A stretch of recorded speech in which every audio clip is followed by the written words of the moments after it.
Dans ce chapitre, nous allons poursuivre notre travail sur la lumière en explicitant la façon dont elle se propage lorsqu'elle traverse des milieux transparents, ça c'est la réfraction, et nous allons parler également de sa réception, c'est-à-dire la formation de l'image d'un objet à travers une lentille convergente. Commençons par parler de la réfraction. C'est ce qui se passe lorsque la lumière change de milieu homogène et transparent, donnant ainsi l'impression que l'objet qu'on regarde n'est pas tout à fait où on pense, comme ce canard, ou encore comme cette paille qui semble cassée. Pour expliquer ce phénomène, détaillons ce qui se passe lorsqu'une onde atteint la surface séparant deux milieux transparents, comme par exemple l'air et l'eau. Une partie de cette lumière est réfléchie à la surface de séparation et permet d'obtenir, par exemple, ce magnifique paysage de réflexion à la surface d'un lac. L'autre partie du rayonnement va entrer dans le deuxième matériau et poursuivre son trajet, mais non sans subir une modification. Sa direction de propagation change, on appelle cela la réfraction. Résumons.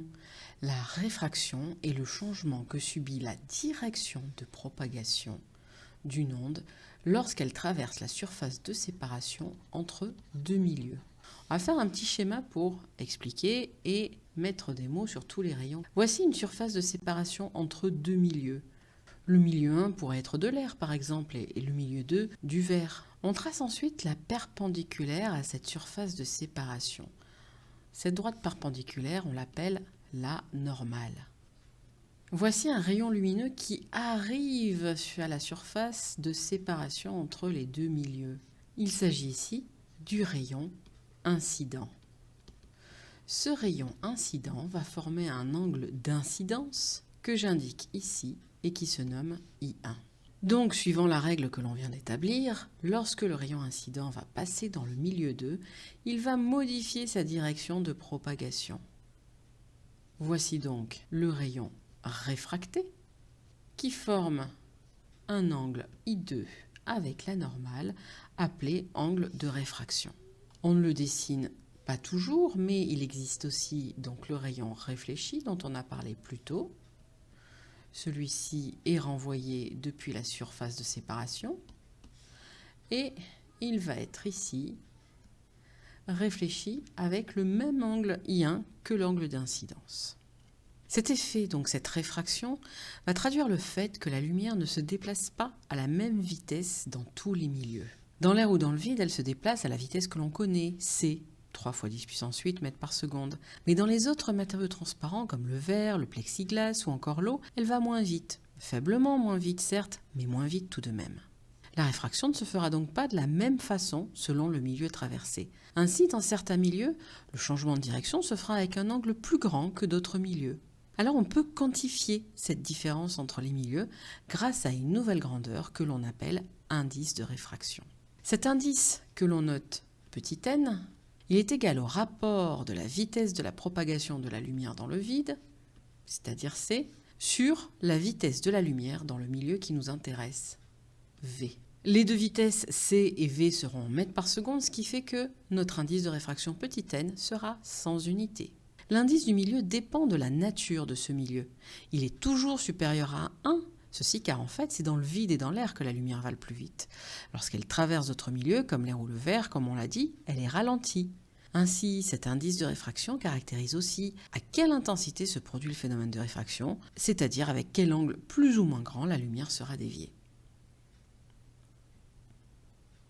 Messieurs Snell et Descartes sont allés plus loin dans cette histoire de quantification. Ils ont établi deux lois qui caractérisent le comportement des rayons lumineux quand la lumière rencontre une interface, c'est-à-dire la limite entre deux milieux transparents. Établissons la première loi de Snell-Descartes grâce à cette animation sur laquelle vous voyez le rayon incident ici, ainsi que le rayon réfracté. On n'a pas dessiné le rayon réfléchi pour simplifier le schéma. Le rayon incident voyage dans l'air ou le vide. Le dioptre, qui est ici, représente le deuxième milieu transparent dans lequel la lumière va se propager. Regardons ce qui se passe si on fait tourner cette situation. Ici, vous l'observez donc en 3 dimensions. Regardons ici ce point particulier. On finit par constater que les rayons lumineux incidents et réfractés, on a pu rajouter le réfléchi même, sont tous dans le même plan. Cette remarque me permet de compléter le cours. Le rayon réfracté est dans le même plan que le rayon incident. Grâce à la deuxième loi, on peut aller encore plus loin et quantifier cette fois-ci mathématiquement les angles. La deuxième loi de Snell-Descartes indique la relation entre les angles I1 et I2, l'angle I1 d'incidence, l'angle I2 de réfraction, par cette relation que l'on écrit N1 fois sinus I1 est égal à N2 fois sinus I2. Ainsi, dans cette relation, j'ai 4 variables. Eh bien, si on en connaît 3, on pourra trouver la quatrième. C'est les questions typiquement qu'on va vous poser. Par exemple, si je vous donne I1, I2 et N1, je vais vous demander que vaut N2.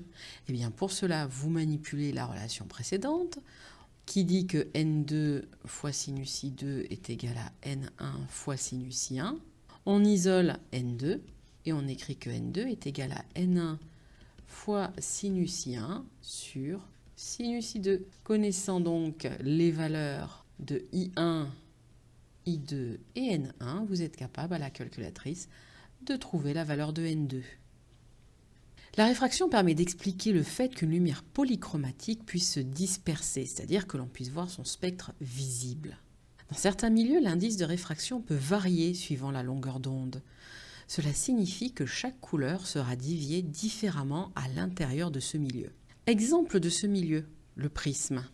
Quand un rayon de lumière blanche arrive sur le prisme, chacune de ces radiations va être déviée différemment.